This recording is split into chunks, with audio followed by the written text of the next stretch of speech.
Falando aqui de tentativa de assassinato do Trump, você deve ter visto, porque saiu alguma coisa na imprensa brasileira, que no domingo, agora recentemente, dia 15 de setembro, o ex-presidente Trump estava jogando golfe no seu campo particular em West Palm Beach, aqui na Flórida, que por um acaso foi onde eu conheci o Trump pela primeira vez.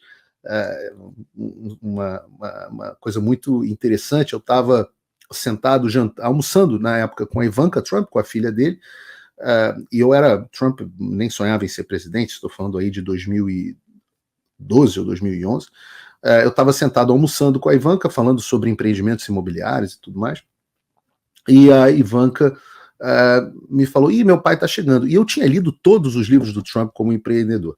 Nisso eu ouço um barulho danado e pousa um helicóptero que mais parecia um ônibus escolar, né?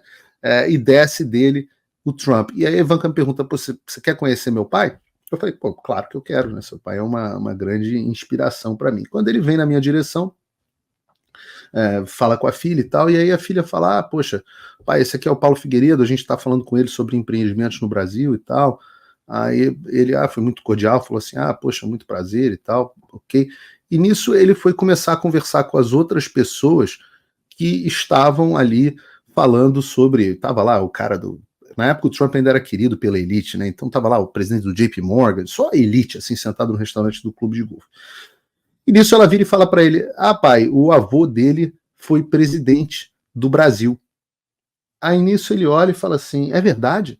Eu falei, é verdade, meu avô foi presidente do Brasil. Nisso ele puxa uma cadeira na mesa, estávamos só eu e a Ivanka, mas nisso ele puxa uma cadeira na mesa e fala assim, senta na mesa e começa a falar assim, me fala como é que é a política no Brasil, é igual aqui nos Estados Unidos? E aí ele começou a ficar absolutamente interessado sobre o Brasil, ele não sabia absolutamente nada sobre a política brasileira, mas o que eu achei interessante nessa história, que foi o episódio no qual eu conheci o Trump, tem até aqui numa das minhas paredes, tem um livro, ele me mandou o livro dele, The America We Deserve, dizendo assim, na verdade para o meu pai, falou assim, Paulo, you have a great son, né, se referindo a mim. Mandou o livro para o meu pai de presente, eu tenho o livro aqui guardado, assinado, autografado por ele. Opa, desculpe interromper o seu vídeo, mas desde 2022 eu continuo com as contas bloqueadas e o passaporte cancelado pelo Xandão. Se você aprecia o meu trabalho e tudo que eu faço pela liberdade de expressão, tem um lugar onde você pode se tornar meu apoiador com uma pequena quantia por mês. Acesse www.paulofigueiredoshow.com e torne-se meu apoiador, e aí você vai receber conteúdos exclusivos e desconto nos meus cursos. Ou então, você pode se tornar meu patrono Gold e passar a me pautar, tem reuniões comigo, você entra para o meu grupo de WhatsApp, que eu uso sempre. O link para tudo isso está aí na descrição. Eu estou contando essa história para falar como o Trump era interessado, estava nem aí para o empreendimento imobiliário, onde a gente acabaria sendo sócio, num certo sentido, e estava super aí, sim, para política, né? Política já era ali em 2011, 2012 o maior interesse do Donald Trump. Quem diria que hoje aqui a gente está 12 anos depois daquele dia que eu o conheci pela primeira vez, depois a gente acabou tendo uma relação, digamos assim, bastante prolífica. Muitos encontros, muitas conversas, aprendi bastante.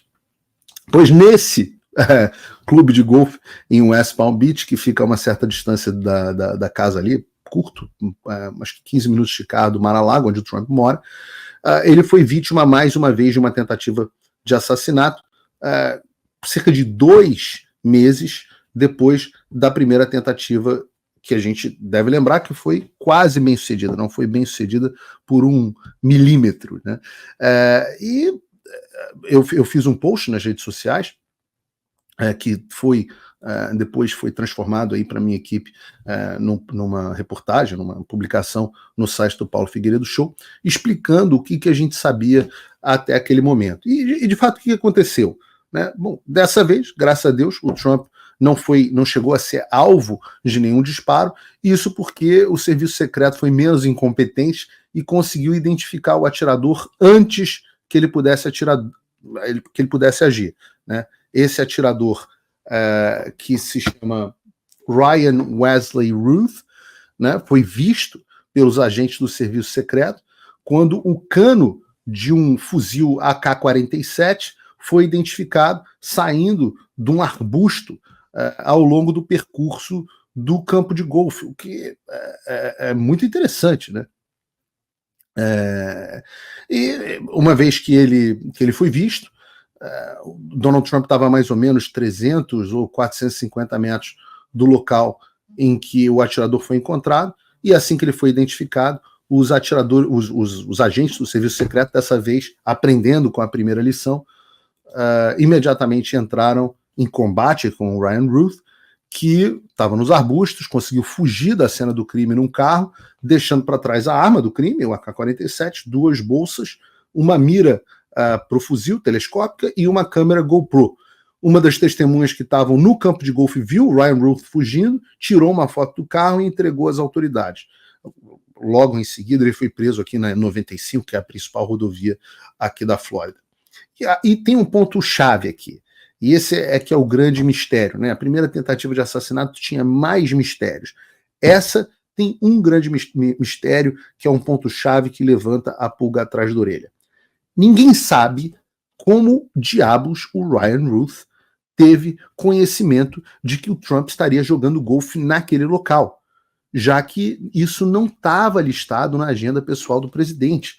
Só as pessoas mais próximas do Trump tinham conhecimento de que ele estava ali. Na agenda presidencial não seria normal o Trump estar ali. O que, obviamente, leva aos questionamentos que nós temos de: será que alguém deu o serviço? Será que alguém do serviço secreto que deu o serviço na primeira vez está dando o serviço na segunda vez? Né?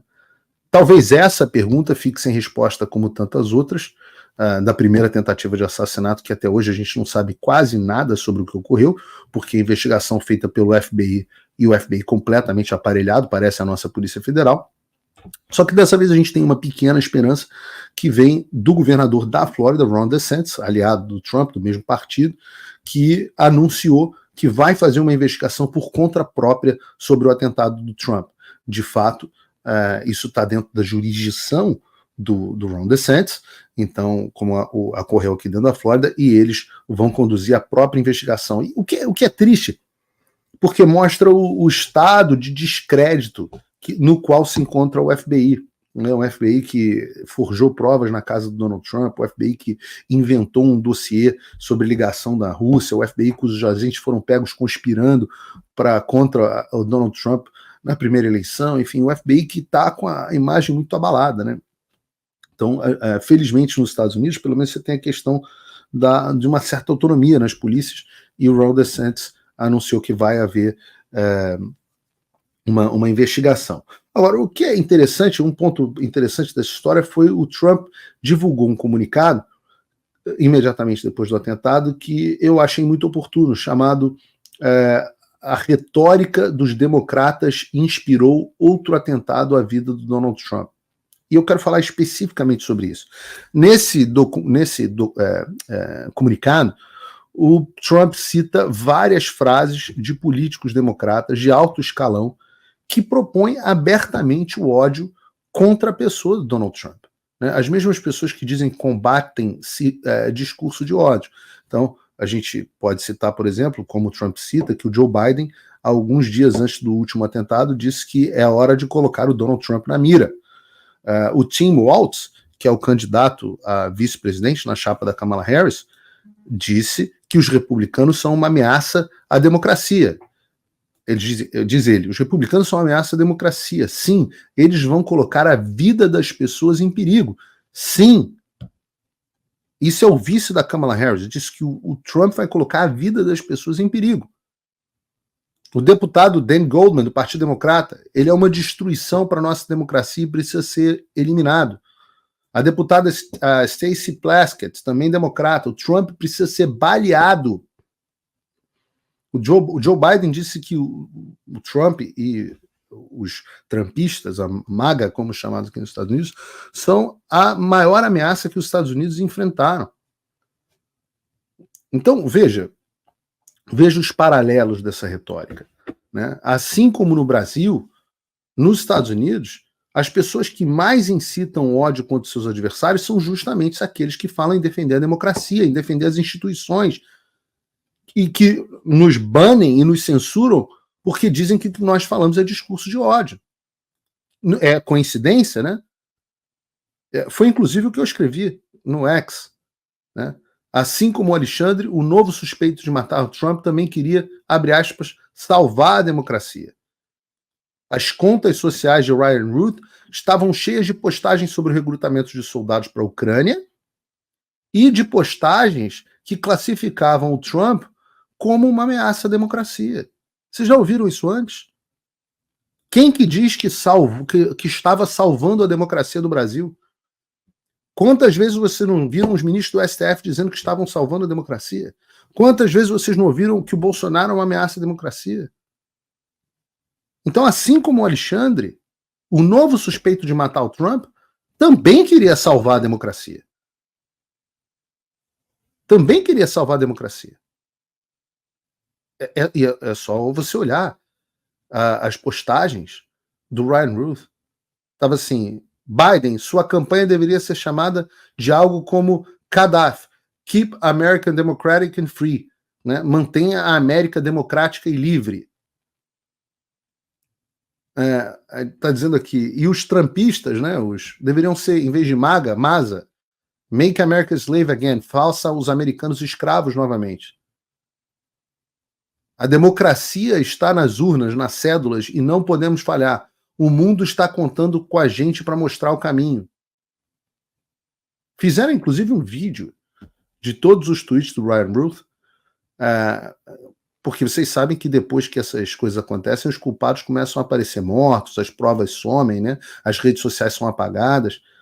Não só o X, como o Facebook, mesma coisa, a conta do cara subiu, né?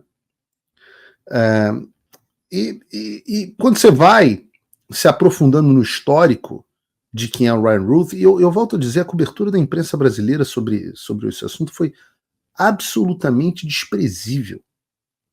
Uma cobertura absolutamente desprezível, como se a tentativa do assassinato do candidato favorito, né? Vale dizer que, e a gente vai falar sobre isso, Donald Trump é o candidato favorito hoje para as eleições americanas, para se tornar presidente, e um ex-presidente, talvez um dos mais importantes da história americana.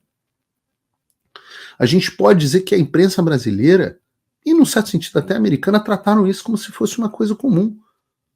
Ora, se a Kamala Harris tivesse tido uma unha encravada, isso seria, assim, por conta de uma manicure republicana, isso teria sido assim notícia em todos os dias. Manicure republicana tenta matar Kamala Harris, né?